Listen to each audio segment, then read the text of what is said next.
everyone, and welcome back to Fantasy Awash. Today I am going to be talking about my May TBR. Let's jump in. For May, I have a few books in mind that I am absolutely wanting to read, and I am excited about these. In April, I read the first book of the First Law trilogy by Joe Abercrombie, and that was The Blade Itself. I loved this book. I cannot wait to read the next two. So I'm anticipating that in the month of May, I will likely be reading books 2 and 3 of the First Law trilogy, and that is Before They Are Hanged and Last Argument of Kings. I think that I will probably be finishing or starting the second book of the trilogy the last day of April, because I'm likely going to finish the book that I'm reading right at that time. So I'm thinking that I will be starting Before They Are Hanged probably the last day of April, and then hopefully finishing that and then jumping into the third book in May. This is a series that I was surprised with how much I liked the first book. Not that I had low expectations or anything like that. My husband read it recently and he absolutely loved it, and it's definitely a beloved trilogy on BookTube. It's just been a really long time since I've read anything grimdark, and I honestly feel like I've been missing out, because if this is what grimdark has been putting out in the last few years, then I seriously have been lacking. The first book was absolutely hysterical. The characters, I was endeared by practically all of them, even though they're terrible people, but I want to know desperately what's going to happen to them. The only way I'm going to know that is if I jump into books 2 and 3, so I am definitely excited to do that, and I'm looking forward to probably finishing the trilogy. Joe Abercrombie was a new author for me. He's not someone that I had ever read anything by before, and I can honestly say that I feel like he will probably be in my top tier of authors by the time that I finish the series. I know that is a bold statement to make after only reading one book of an author, but I loved that first book so much that I really do have these high expectations for books 2 and 3. In some of the BookTube communities I'm in, I've been told that people think that the series gets better and better. So I'm hoping that I feel similarly. My husband, I think, is in the minority, that he thought the first book was the best book, but still really enjoyed the rest of the series. So I'm gonna read those and report back as to where each ranks for me. But these are definitely at the forefront of what I'm wanting to read in May. I don't know if I will read them back to back with each other or if I'll sneak something in between them, but definitely thinking that these will be both read in the month of May. Another book that I'm hoping to read in the month of May is The Lions of Al Rassan by Guy Gavriel Kay. This is a book that I gave to my husband for Christmas, and he now says that it is his favorite fantasy book of all time. So the stakes are pretty high in that. I honestly know very little about this book. I've been trying to go in blind as much as I can.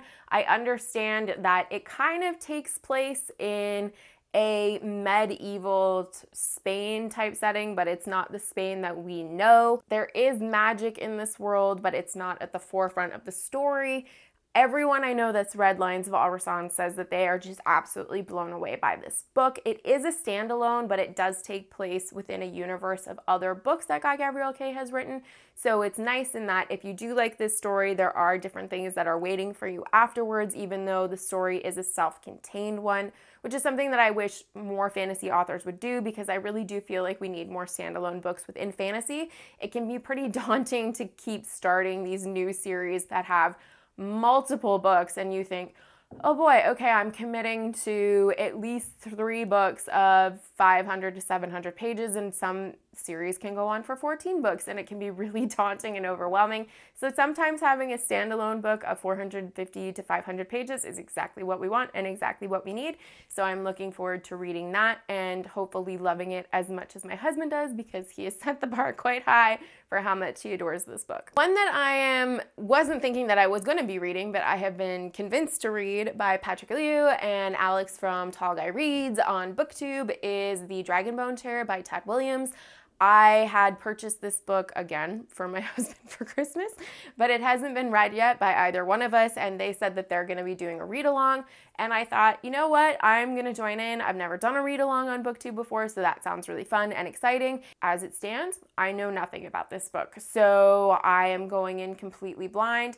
I am curious to see how much I like this book or how much I dislike this book. From my understanding, George R. R. Martin and Patrick Rothfuss were both inspired by Tad Williams and feel like he was a great inspiration for writing both of their stories. Of course, both of these stories are incomplete. They are both considered to be excellent books in modern fantasy. I myself love George R. R. Martin's style of writing. I've read A Game of Thrones. I am actually listening to the audiobook now, which is one that I haven't listened to before. I don't love the narrator in it, so we'll see how far I get before I decide that I'm just gonna drop that and read the physical copy that I own. I'm excited to read Tad Williams. It's an author that I've never read before, so it should be fun to dive in and see how I jive with this new author. For my last book, I think for the month of May, what I'm hoping to read is Peter Pan. Now, I haven't read Peter Pan in a very long time. The last time I read it, I was a kid, so I'm looking forward to revisiting this as an adult. Of course, I am familiar with the story, and I remember much of it, probably more from the Disney version rather than the actual narrative. From a lot of people I've seen that are on BookTube, they absolutely love Peter Pan. It's multiple people's favorite books. So I'm curious to see where I fall on the spectrum of how I feel about Peter Pan. Does it hold up for me? Does it bring back nostalgia?